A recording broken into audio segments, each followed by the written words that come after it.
full health care. Other times it happens in little incremental ways that you hardly ever notice. But the more government pushes in itself and pushes out individual responsibility, industriousness, accountability, charity, neighborhood, family, and the like, we move down the continuum. And as it relates to Republicans in the, you said 90s?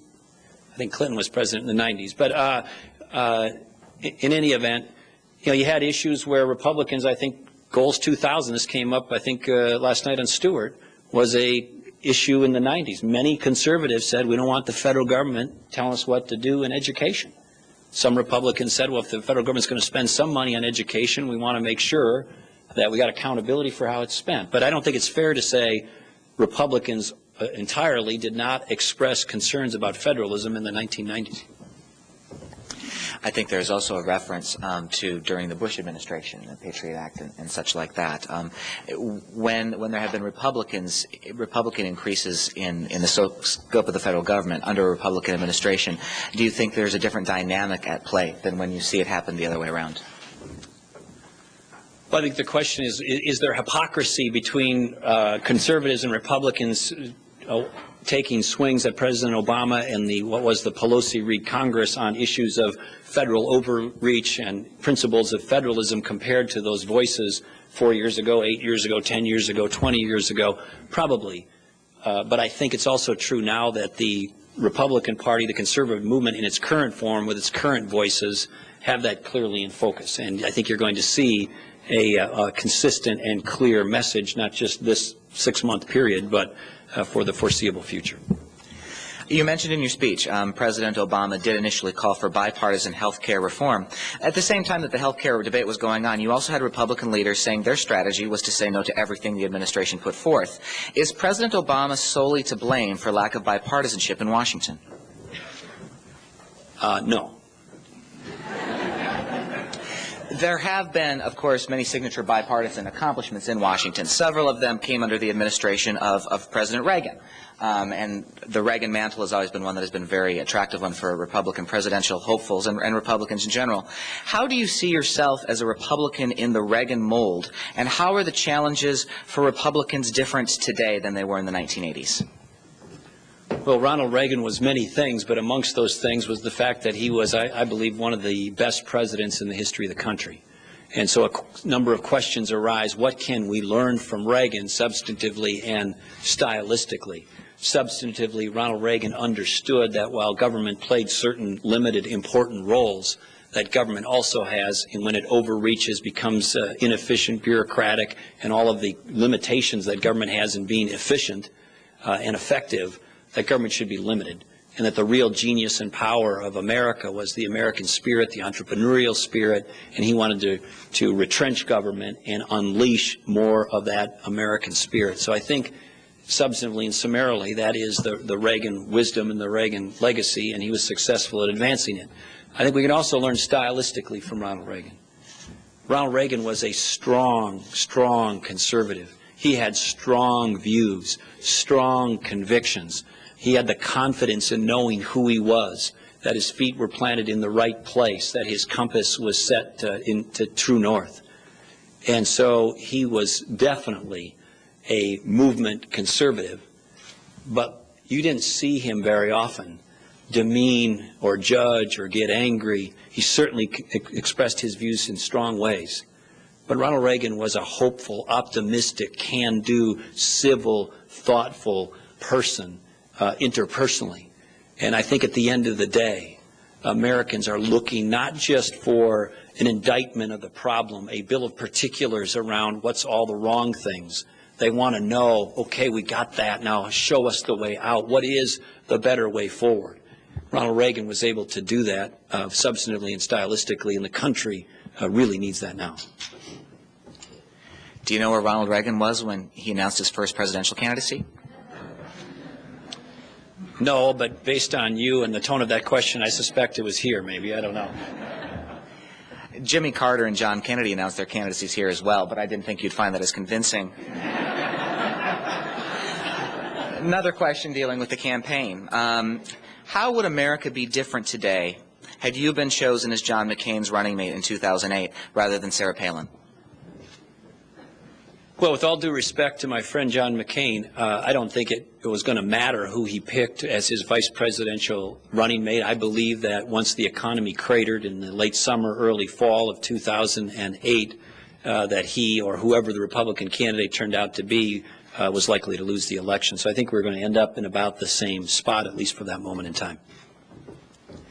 But the Palin vice presidential candidacy certainly provided her with her first national exposure, which has continued to the present day. I guess another way of asking the question is, what has Sarah Palin's influence been on America? Large. Yeah, I think a number of things about Sarah Palin, and I don't know her well, but she's an acquaintance, and I've had the chance to spend some time with her when we were both governors at various meetings and conferences. A couple of things, several things. One, I think she's a remarkable leader. And as to this notion that, well, somehow she's not worthy of consideration for national office, she had more executive experience before being selected as vice president than President Obama had before he became president. That included being a mayor, included being the chief executive of a pipeline or energy commission, and it included being a governor. And there's also a little bit, I think, of double standard at play here, because if you have different kinds of experiences, not that much, but you went to, say, a certain more prominent school in a different part of the country, or you were the law review editor of some journal or something, then all of a sudden, that's more valuable in the discussion than if you, are in a place like Alaska or, Minnesota, because there's a little bit of sense that maybe that's not quite up to our standards, but in some people's eyes. I don't buy that. I don't agree with that. And then lastly, I would say, as it relates to Arizona, setting aside all of the debate back and forth about the tone, in those early hours and early days, she was falsely accused. I mean, there were people just came flat out and blamed her in part for that incident, and the facts, as we know them today, didn't bear that out. We have several questions about specific political issues rather than politics. To transition to that, your discussion of Walmart or Sam's Club Republicans. Walmart, were it an individual country, would be one of China's largest trading partners. Does that ever strike you as ironic when you lament the loss of American manufacturing jobs? Well, there's a whole variety of issues here, one of which is how do we best deal with China? I've been to China 3 times. I've been to Iraq, by the way, 5 times, Afghanistan 3 times, and a bunch of other places on trade missions and doing a number of other things. But as it relates to China in particular, they are obviously a large and rising power. We want our relationship with them to be positive and constructive, but let's not be Pollyannish. This is a competition. And we need to open our eyes a little bit as it relates to China's intentions relative to the interests of the United States of America. I'm for free trade.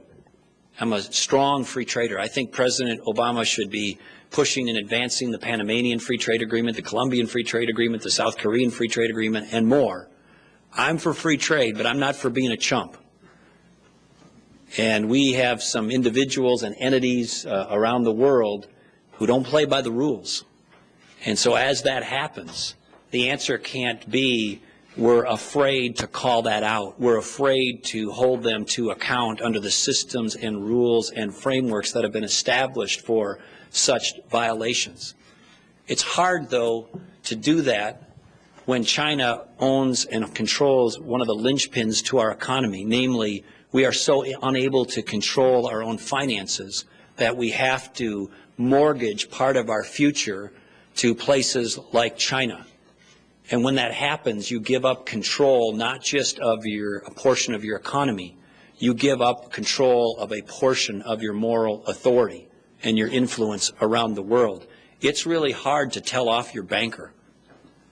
And so you'll notice in the discussions with government officials and business officials and others, one of the reports back in their interactions with Chinese leaders as compared to 5 years ago, 10 years ago, 20 years ago, is there's a new degree of assertiveness in tone and in substance in those discussions.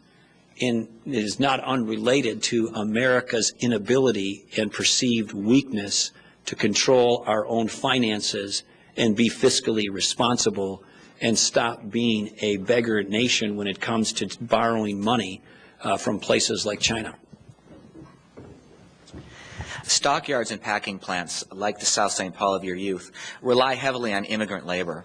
How do more restrictive immigration policies affect those industries, which through Hormel, Cargill, and other meat packers you know are very important to Minnesota and the Midwest? Sure. Well, Minnesota and many other states have huge economic sectors of food and food processing, and of course the immigration issue isn't related just to those, but many others as well. I start with the core values and core principles in mind, and that is one of the cornerstone tenets, one of the pillars of our country is that we are a nation based on the rule of law. And so you cannot have open and flagrant and sustained and significant violations of law, not just because we're legalistic, but because when you have large numbers of people in the country ignoring, looking the other way, taking a pass, ducking the law as written, it's corrosive to our culture and our society, because then people begin to disrespect violations and the law in new ways and different ways. We've seen this many times and throughout history, but one example is in New York City. If you allowed people back in the day, pre-Giuliani, to pee on the sidewalks, they pee on the sidewalks. If you allow that to happen too long, then you get people passing, snatching purses, and pretty soon if you allow that to happen, you got not just purses being snatched, but you got knives being wielded. You allow that to happen, pretty soon you got shootouts, and if you allow broken windows that don't get repaired, then pretty soon you got a lot of other problems, including crack houses and the like. I share all that with you, not because it's directly related to the point, but the point is we cannot have a nation based on the rule of law and have this much behavior be in violation of the law. So those two things have to be conformed. How to do that? If you look at my record in Minnesota, I've done a number of things to help the effort to take a more aggressive